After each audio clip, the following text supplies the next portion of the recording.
Oui, le coup de pouce était vraiment profitable à tous ces enfants et c'est vraiment une incompréhension totale de supprimer ce dispositif pour eux, quoi.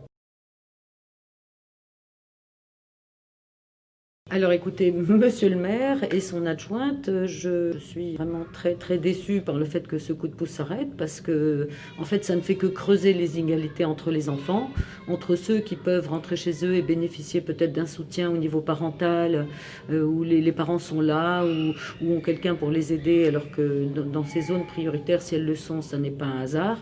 Et que donc c'est quelque chose qui est très dommageable pour les enfants et que je ne comprends pas bien.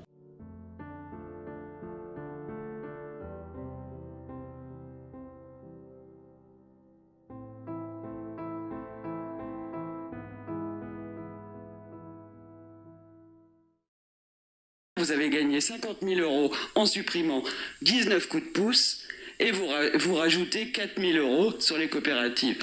Donc vous avez économisé 46 000 €.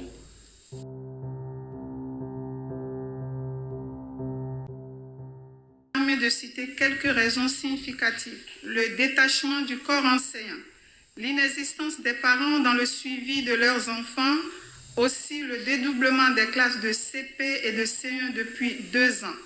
Ce qui ne justifie plus, l'utilité des coups de pouce, notamment dans les quartiers politiques de la ville.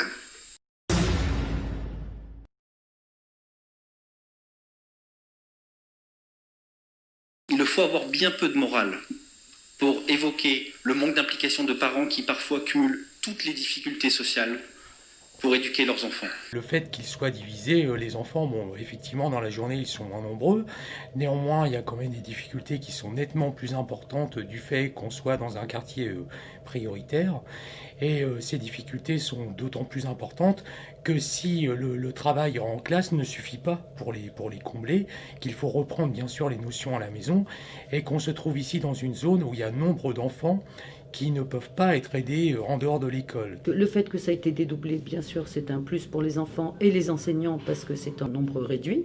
Mais le problème reste le même après l'école.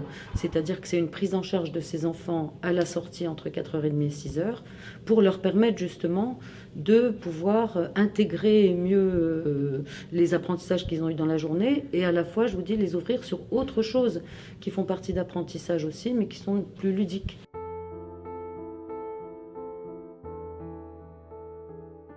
Le fait d'être en petits groupes, comme le proposait le coup de pouce, ça leur permettait d'être rassurés, d'être confrontés à des élèves qui avaient un peu des difficultés similaires.